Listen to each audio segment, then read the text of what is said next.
Graça e paz, este é um mini podcast da Igreja Presbiteriana de Altinópolis. Hoje, numa edição especial de Páscoa. Vamos imaginar um cenário um pouco inusitado, tipo encontrar um diário antigo, bem poerento, escrito há mais de 3.000 anos por um rei que estava fugindo, sabe? Escondido em cavernas no deserto. É uma imagem forte. Sim. E aí, ao abrir as páginas frágeis desse documento, a gente percebe que ali está desenhada a planta arquitetônica exata, nos mínimos detalhes físicos e espirituais, de um evento que mudaria a humanidade para sempre. Um evento que só aconteceria 1.000 anos depois. Nossa, 1.000 anos de distância é muito tempo. Exato. E é literalmente o que a gente tem em mãos quando olha para os escritos do rei Davi, redigidos 1 milênio antes de Cristo nascer. E, bom, hoje o nosso mergulho se debruça sobre os apontamentos de uma aula incrível da Escola Dominical, ministrada pelo reverendo Daniezer da Silva, em abril de 2026. A missão aqui é destrinchar a conexão, assim, assombrosa entre os Salmos 22, 23 e 24. Eu tô muito animada para isso. Eu também tô super animado de estar aqui para essa análise profunda e, sabe, essa sensação de estar lendo uma planta arquitetônica milenar é o que torna o estudo bíblico algo tão inesgotável, né? Com certeza. É fascinante. Porque se a gente parar para pensar na mecânica de como a Bíblia foi formada, bom, estamos falando de cerca de 40 escritores diferentes, de variadas classes sociais, níveis de instrução, separados por séculos. Até milênios, né, em alguns casos. Exato, ao longo de 4.000 anos de história. Então, se fosse apenas uma mente humana brilhante, tentando amarrar todas essas profecias sem cometer um único deslize, já seria um feito literário impossível. A única explicação lógica para essa coesão absoluta, atravessando a queda de vários impérios, é a existência de um único autor divino orquestrando cada vírgula. É uma superintendência divina total sobre o texto. E para compreendermos a genialidade dessa arquitetura, a gente precisa primeiro pisar no terreno onde ela foi desenhada. Olhando para o contexto de Davi, a aula deixa bem claro que o Salmo 22 não foi escrito num gabinete confortável com ar-condicionado. Nem um pouco, né? Não mesmo. Davi o escreveu num estado de fuga desesperada. Ele estava sendo caçado implacavelmente, tipo um criminoso de estado pelo rei Saul, teve que se esconder no deserto e mais tarde, na velhice, experimentou a traição de ser escorraçado do trono pelo próprio filho. Absalão. Isso, ele viveu abandono na própria pele, com requintes de crueldade. Pois é. E aí é que entra um conceito brilhante que a fonte explora, que é a perspectiva profética. Davi não sentou com um pergaminho e pensou, vou escrever agora sobre o Messias lá no futuro. Ele estava focado na própria dor, né? Exatamente, ele estava mergulhado na própria angústia. Mas o Espírito Santo direcionou a pena de Davi de tal forma que a descrição da dor ultrapassou os limites da vida dele. É como se a lente da câmera tivesse focada no sofrimento do rei de Israel, mas o zoom fosse tão potente que perfurou o tecido do tempo e capturou a crucificação de Jesus Cristo. Que imagem incrível.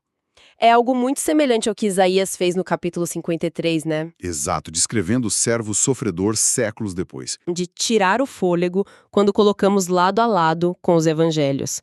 O texto já abre com aquele grito agoniante, Deus meu, por que me desamparaste? E em seguida narra uma sede extrema onde a língua se apega ao céu da boca. É muito específico. Muito. E então descreve aquele ato bizarro dos inimigos repartirem as vestes, jogando sorte sobre a túnica e as zombarias literais de quem dizia tipo, confiou no Senhor, livre-o ele.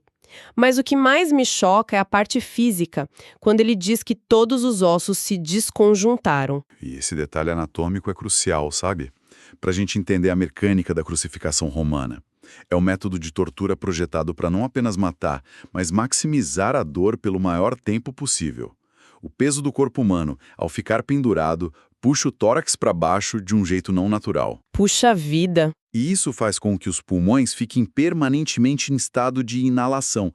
A pessoa simplesmente não consegue expirar o ar. Nossa, ou seja, era uma asfixia constante. Sim. E para conseguir soltar o ar, o crucificado precisava apoiar todo o peso do corpo naqueles pregos fincados nos pés, empurrando para cima, o que causava uma dor indescritível nos nervos rasgados. Só de imaginar já é agonizante. E esse movimento contínuo de subir e descer, raspando as costas flageladas na madeira por horas, levava a uma exaustão muscular tão extrema que as articulações começavam a ceder.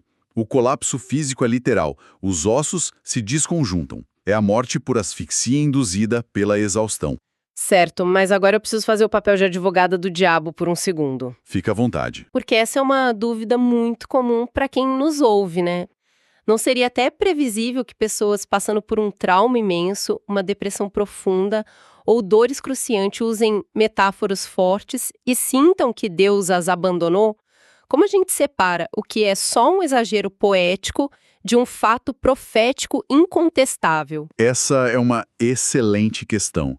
E o que destrói a teoria do exagero poético é a precisão técnica de eventos que não existiam no horizonte de Davi. O texto diz claramente: traspassaram-me as mãos e os pés. Ah, e a execução na época não era assim, né? Exato. Na monarquia de Israel pré-exílio, a execução capital oficial era o apedrejamento.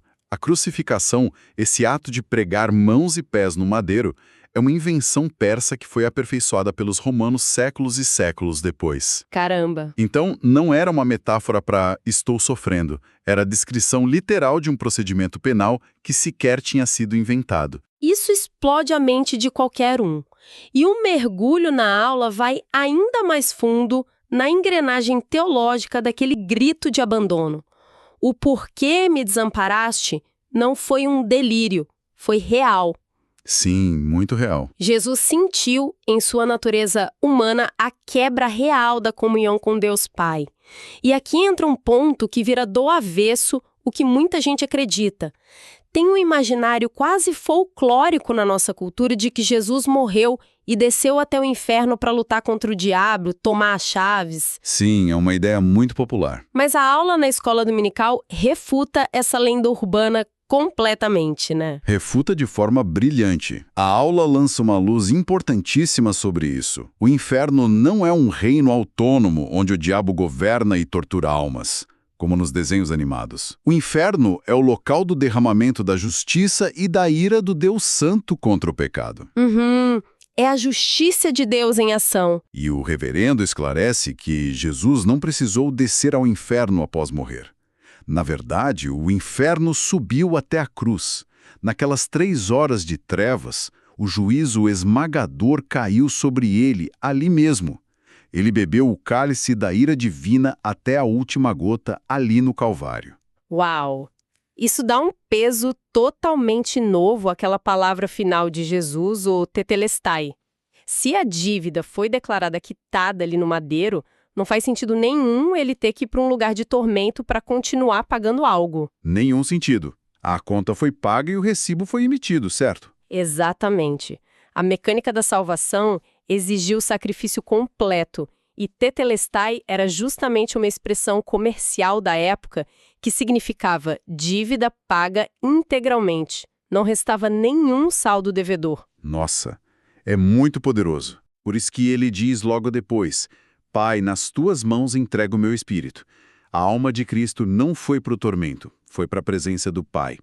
E o corpo dele foi para a sepultura, aguardando a ressurreição. O que já nos puxa para o conceito fascinante do estado intermediário, que o reverendo faz questão de pontuar. Porque a Bíblia define a morte física como a separação entre a alma e o corpo, né? Perfeito, é isso mesmo. E nesse estado intermediário, o corpo de quem falece volta ao pó, mas a alma não entra num sono, nem deixa de existir e muito menos vai para um estado de purificação. A alma de quem está em Cristo vai imediatamente para Deus com consciência e paz. E isso é fundamental, porque a aula demonstra que a ideia de purgatório é totalmente incompatível com a obra de Cristo. Se Jesus pagou toda a dívida no tetelestai, exigir que a alma passe por um fogo purificador pós-morte seria o mesmo que dizer que o sacrifício foi insuficiente. Não tem como, né? O texto bíblico apresenta apenas 2 destinos imediatos: a presença de Deus para os redimidos ou o afastamento eterno para os que o rejeitam. Não tem meio termo. Sim, faz todo sentido. Sabe, essa arquitetura de dor no Salmo 22 ganha contornos ainda mais dramáticos quando a gente olha para quem estava nos bastidores, da execução. A poesia hebraica usa imagens visuais muito curiosas, né? O salmista não descreve só líderes, ele se vê cercado por animais ferozes. E a imagem dos fortes touros de Bazã me chamou muita atenção. O impacto disso na mente antiga era aterrador. A região de Bazã ficava a leste do Rio Jordão, nas atuais colinas de Golã, e era famosa por pastagens ricas. Era uma terra premium. Então os touros lá não eram touros comuns. Exato. Era um gado de força descomunal. Mas a chave para entender a metáfora é que apenas a alta elite e os grandes latifundiários tinham acesso a esse rebanho. Então, os touros de Bazã não representam só violência, mas a força bruta institucionalizada, o poder esmagador da elite influente. Eu achei essa analogia trazida na aula simplesmente genial. É como se, trazendo para hoje, os touros fossem os grandes conglomerados bilionários, as elites políticas, sabe? As corporações intocáveis. Isso. Um sistema gigante que decide, com um estalar de dedos, esmagar uma pessoa comum sem chance de defesa. O texto é um manifesto sociopolítico contundente. A fonte destaca como Sinédrio e Pilatos, que lavou as mãos em nome da conveniência política, formavam esse rebanho furioso, articulando a morte de cima de seus pedestais. Essa leitura das instituições modernas é precisíssima. E o cerco se fecha de forma terrível, porque o Salmo também descreve os cães. Hoje o cão é nosso animal de estimação mimado, né? Pois é, a gente pensa num cachorrinho no sofá. Mas no Antigo Oriente Médio, cães de rua eram necrófagos, selvagens. Andavam em matilhas e se alimentavam de cadáveres de criminosos executados fora dos muros da cidade. Credo, que diferença de cenário. Então, se os touros representam a elite intelectual maquinando a morte em gabinetes limpos, os cães representam a brutalidade suja dos executores. São os soldados romanos que rasgaram as costas dele, as matilhas de malfeitores zombando, jogando dados pelas roupas. É o horror em todas as camadas sociais. É angustiante pensar nisso.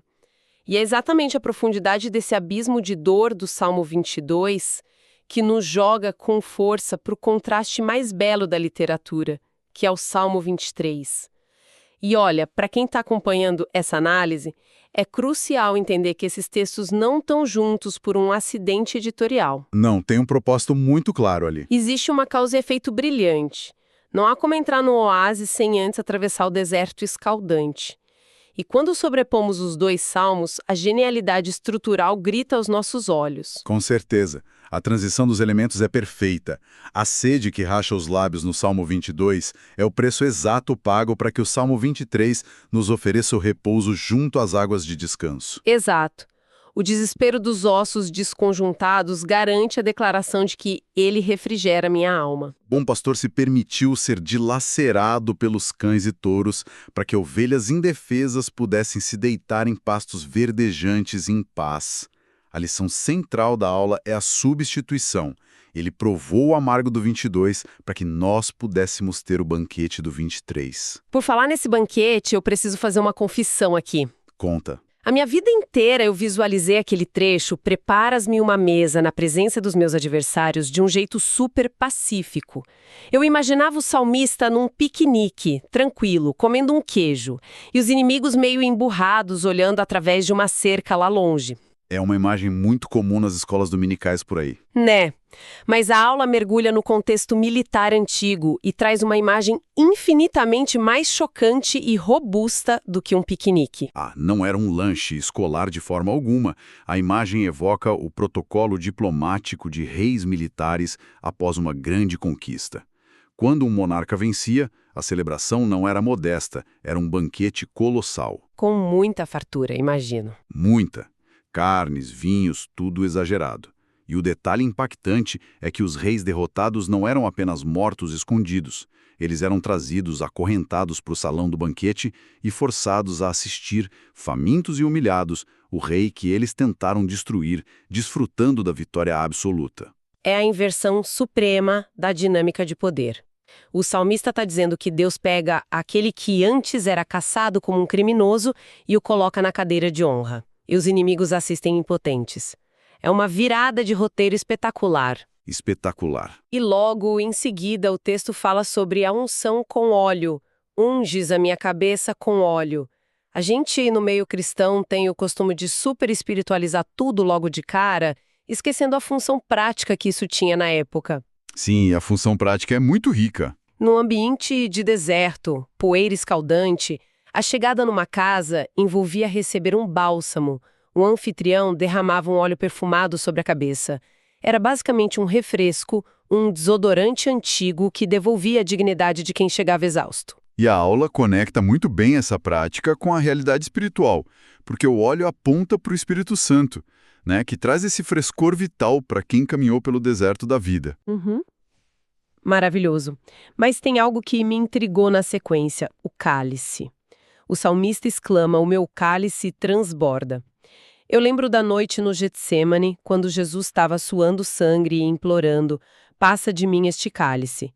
E a gente sabe que ele não estava recuando por causa da dor física, mas pelo pavor de beber o cálice da ira condensada de Deus. Exato. O cálice da condenação. Então ele pediu para afastar aquele cálice amargo.